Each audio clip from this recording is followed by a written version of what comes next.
दशमस्कन्धः अथैकोनसप्ततितमोऽध्यायः 69th chapter from श्लोका 21. पृष्टश्च विदुषे वासो कदा यातो भवानिति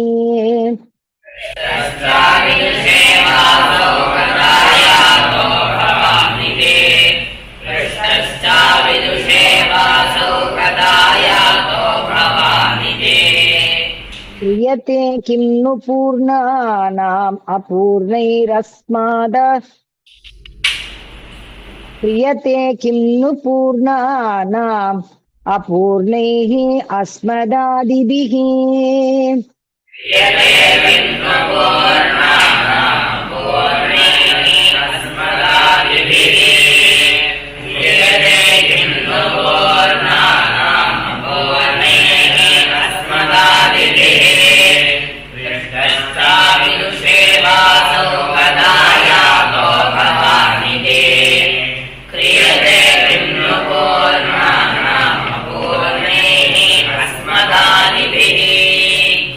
अथापि ब्रूहि नो ब्रह्मन् जन्मैतच्छोभनं कुरु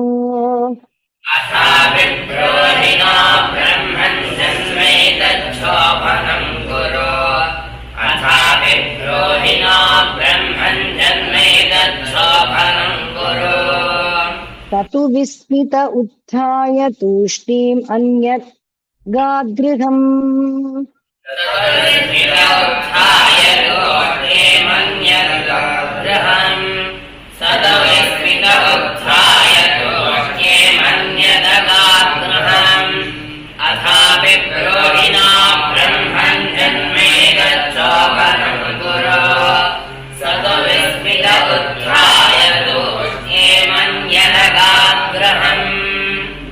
तत्राप्यचष्ट गोविन्दं लालयन्तं सुताञ्चिषून्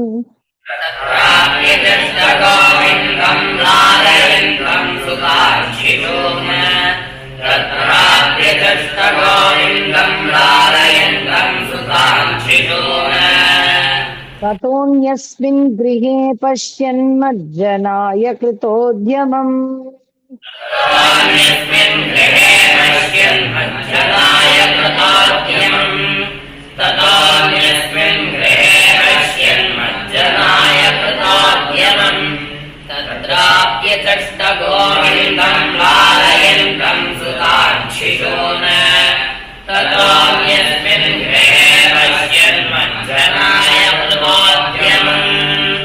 जुह्वन्तं च वितानाग्निं यजन्तं पञ्चभिर्मखैः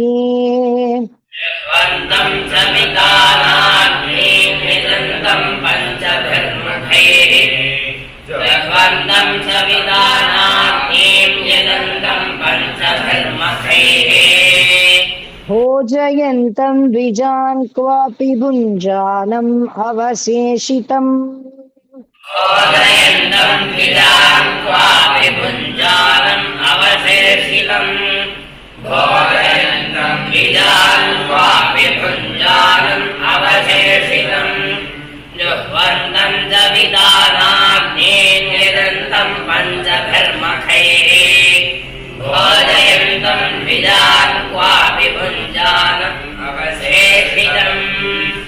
क्वापि सन्ध्यामुपासीनं जपन्तं ब्रह्मवाग्यतम्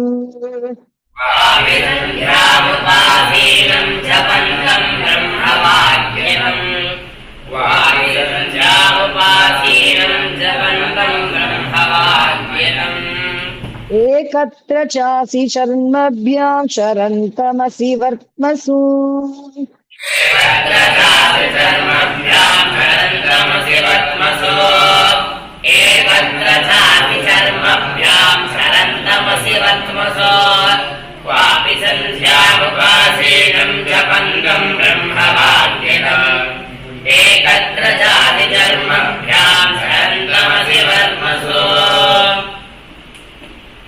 अश्वैर्गजैरथैक्वापि विचरन्तं गदाग्रजम्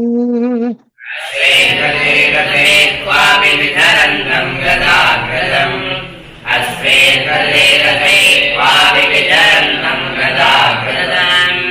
क्वचिच्छयानं पर्यङ्के स्तूयमानं च वन्दिभिः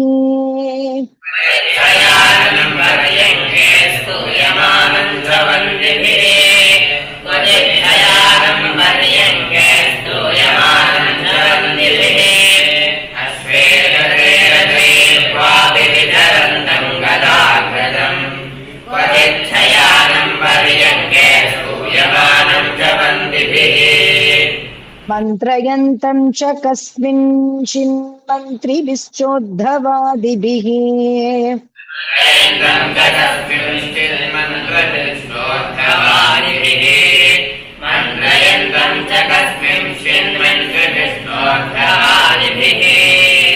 जलक्रीडारतं क्वापि वारमुख्या बलावृतम्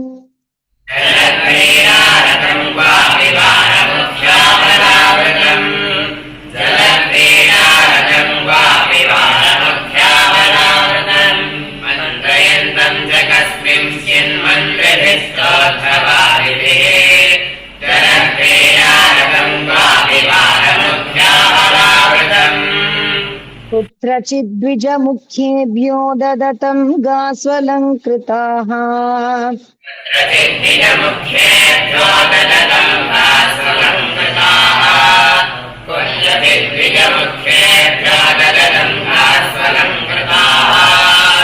इतिहासपुराणानि शृण्वन्तं मङ्गलानि च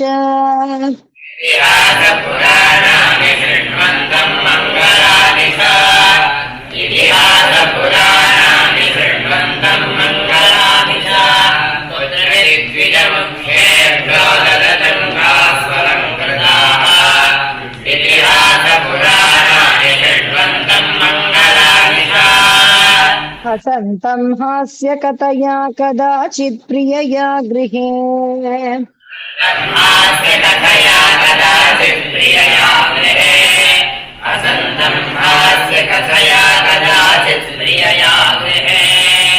क्वापि धर्मं सेवमानं मर्तकामौ च कुत्रचित्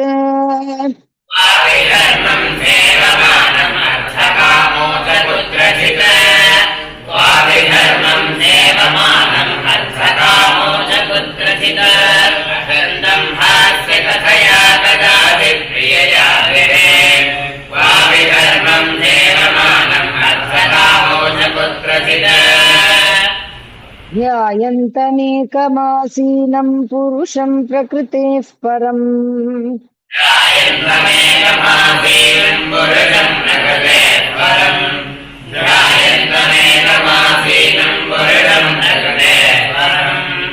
शुश्रूषन्तं गुरून् क्वापि कामैर्भोगैः सपर्यया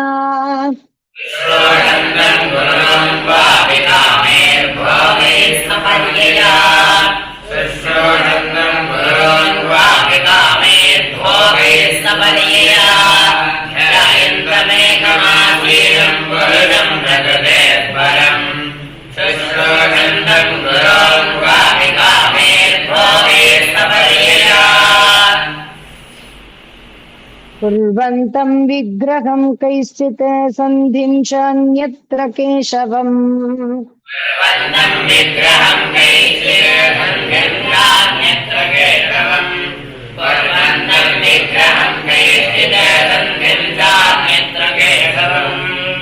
कुत्रापि सह रामेण चिन्तयन्तं सतां शिवम्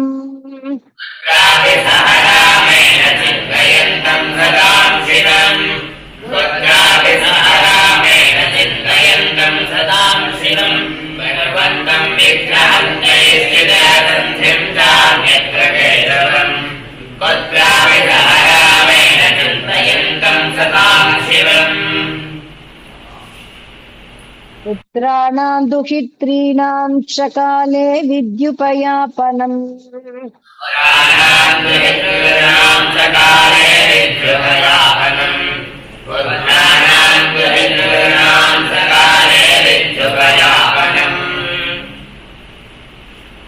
तारैर्वरैः तत्सदृशैः कल्पयन्तं विभूतिभिः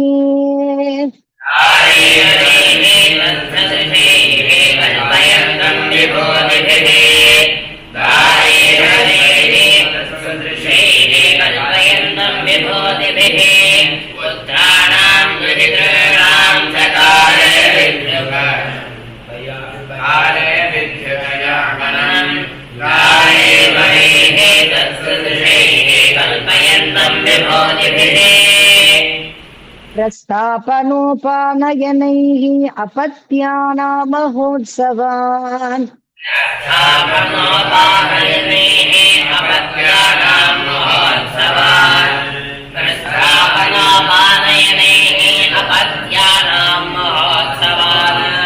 वीक्ष्य योगेश्वरेशस्य येषां लोका विसिस्मिरे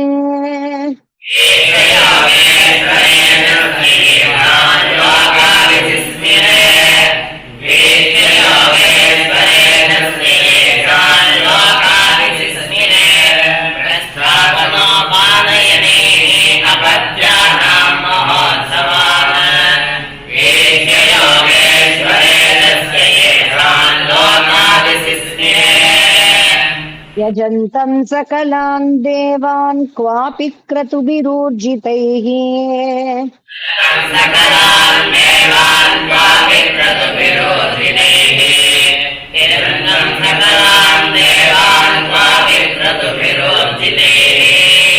पूर्तयन्तं क्वचिद्धर्मं कृपा राममठादिभिः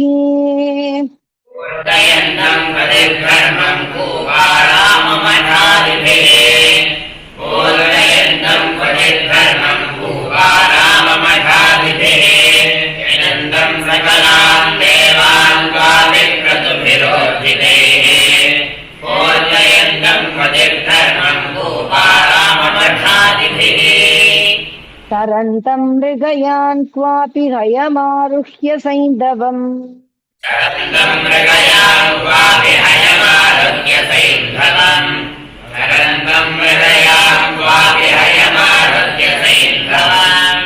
ग्रन्थं ततः पशून् मेध्यान् परीतं यदुपुङ्गवैः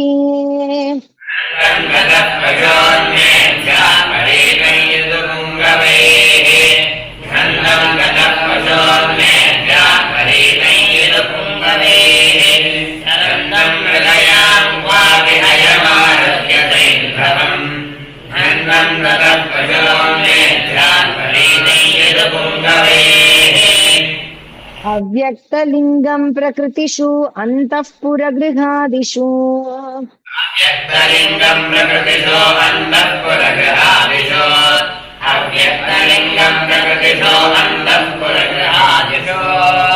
क्वचिच्चरन्तं योगेशं तत्तद्भावबुभुत्सया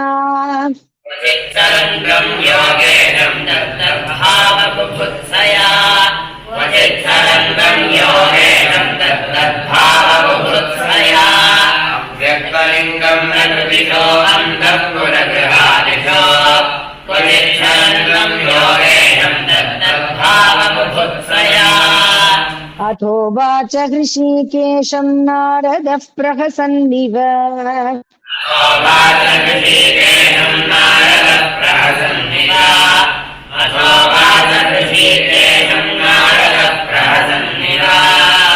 योगमायोदयं वीक्ष्य मानुषीमीयुषो गतिम्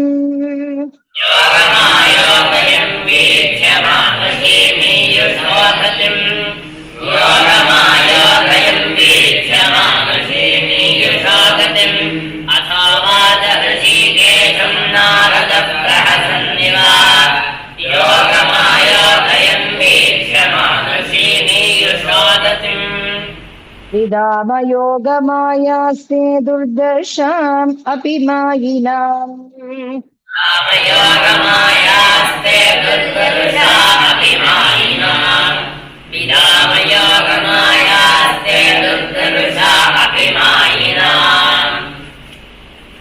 योगेश्वरात्मनिर्भाता भवत्पादनिषेवया योगेश्वरात्मनिर्भाता भवत्पादनिषेवया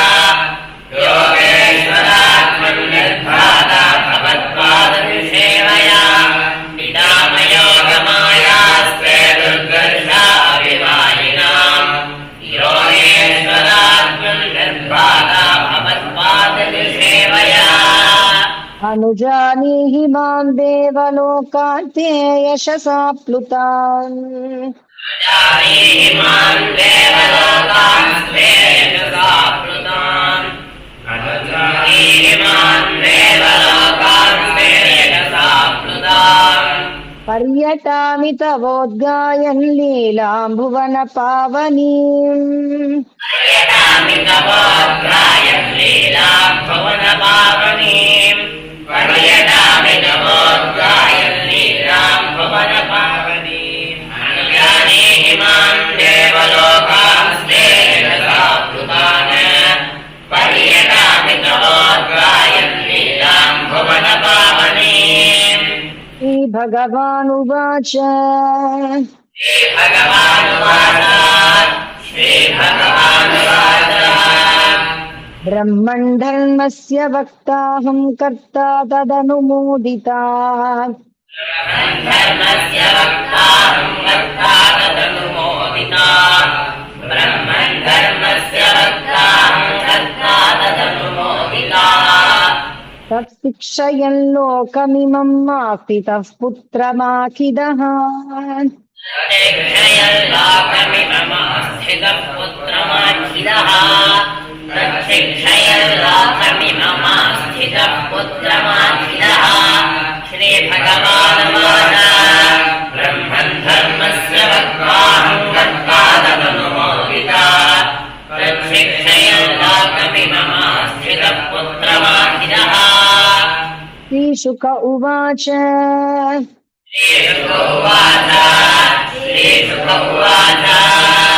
इत्याचरन्तं सद्धर्मान् पावनान् गृहमेधिनाम्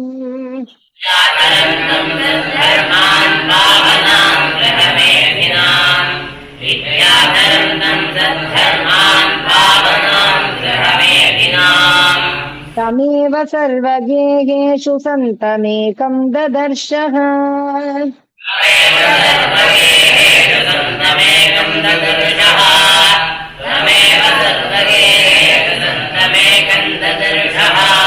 श्रीशुकोवाच इत्याचरन्तं सद्धर्मान् पावनान् गृहमेधिनाम् तमेव सर्वगेहेषु सन्तमेकं ददर्शः कृष्णस्य अनन्तवीर्यस्य योगमाया महोदयम् कृष्णस्य अनन्तवीर्यस्य योगमाया महोदयम् कृष्णस्य अनन्तवीर्यस्य योगमाया महोदयम् मुहुर्दृष्ट्वा ऋषिरभूत् विस्मितो जातकौतुकः दृष्ट्वा विस्मितो जातकौतुकः मुहुर्दृष्ट्वा विस्मितो जातकौतुकः कृष्णस्य अनन्तवीर्यस्य योगमाया महोदयम् मुहुर्दृष्ट्वा विस्मितो जातकौतुकः इत्यर्थकामधर्मेषु कृष्णेन श्रद्धितात्मना यथकामधर्मेषु कृष्णेन श्रद्धितात्मना इत्यर्थकामधर्मेषु कृष्णेन श्रद्धितात्मना सम्यक् सभाजितः प्रीतः तमेवानुस्मरन्ययो सम्यक् सभाजितः प्रीतः तमेवानुस्मरन्ययो सम्यक् सभाजितः प्रीतः तमेवानुस्मरन्ययो इत्यर्थकामधर्मेण कृष्णेन श्रद्धितात्मना सम्यक् सभाजितः प्रीतः तमेवानुस्मरन्ययो एवं मनुष्य पदवीम् अनुवर्तमानो एवं मनुष्य पदवीम् अनुवर्तमानो एवं मनुष्य पदवीम् अनुवर्तमानो नारायणः अखिल भवाय गृहीत शक्तिः नारायणः अखिल भवाय गृहीतशक्तिः नारायणः अखिल भवाय गृहीतशक्तिः रेमेङ्ग प्रेमेन्द्रषोडशसहस्रवराङ्गनानाम्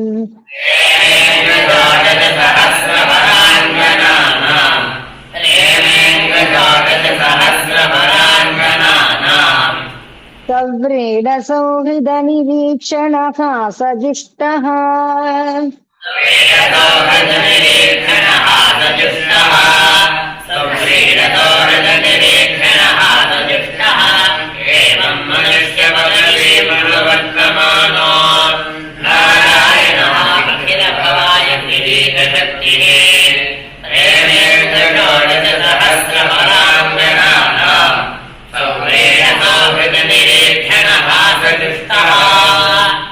यानीह विश्वविलयोद्भव वृत्तिहेतुः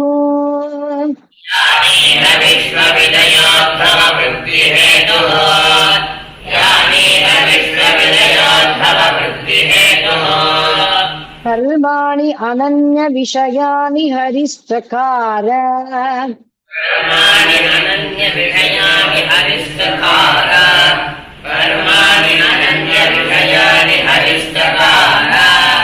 यस्त्वङ्गगायति शृणोति अनुमोदते वा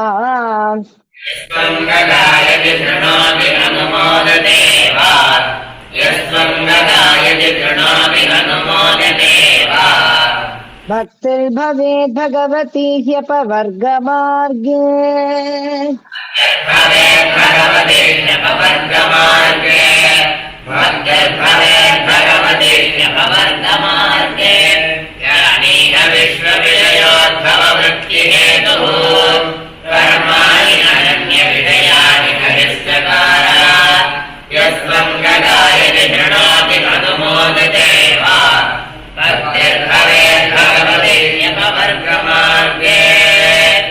इति श्रीमद्भागवते महापुराणे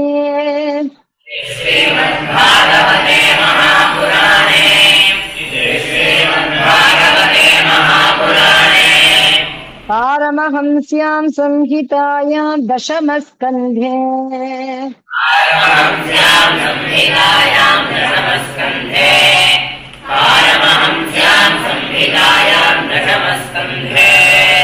उत्तरार्धे कृष्णगार्हस्थ्य दर्शनं नाम एकोनसप्तितमोऽध्यायः। उत्तरार्धे कृष्णगार्हस्थ्य दर्शनं नाम